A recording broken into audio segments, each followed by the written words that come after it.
ప్రజలే దేవుళ్ళు, సమాజమే దేవాలయం.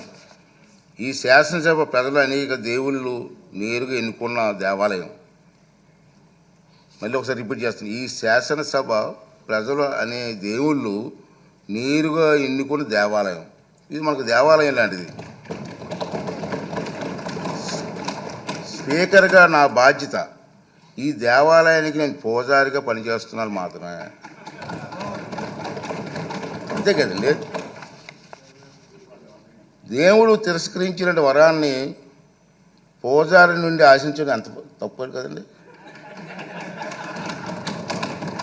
దేవుడి నిర్ణయం నీకు 11 మంది ఇచ్చాడు. నేను ఏం చేస్తాను? పూజారికి నేను ఏం చేయగలను?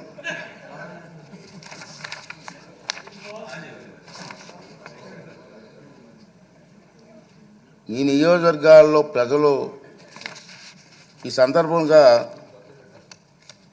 వాళ్ళ సభ్యులు కూడా రావట్లేదు, మీరు చూస్తూనే ఉన్నారు. ఈ సందర్భంగా సభకు దూరంగా ఉంటున్న సభ్యులకి నా విజ్ఞప్తి ఏంటంటే, మీ నియోజకవర్గాల్లో ప్రజలు మీకు ఇచ్చిన గౌరవాన్ని, బాధ్యతను గుర్తు చేసుకోండి. మీకు సభకు దూరంగా ఉంటే మీ నియోజకవర్గాల సమస్యలు సభలో ఎవరు ప్రస్తావిస్తారు? వాటికి పరిష్కారాలు ఎలా సాధిస్తారు? ఈ బాధ్యతను గుర్తించి మిమ్మల్ని నమ్ముకున్న మీ ప్రజల గొంతు వినిపించడానికి సభకు హాజరు కావాలని రాజ్యాంగం మీకు అప్పగించిన బాధ్యతను సమర్థవంతంగా నిర్వహించాలని విజ్ఞప్తి చేస్తున్నాను. నమస్కారం. ఈ రూలింగ్ తాలూకు ఇంగ్లీష్ కాపీని కూడా సభ రికార్డులో భాగంగా ఉంటుందని చెప్పి సందర్భం మనం చేస్తూ మీ అందరి దగ్గర సెలవు తీసుకున్నానండి.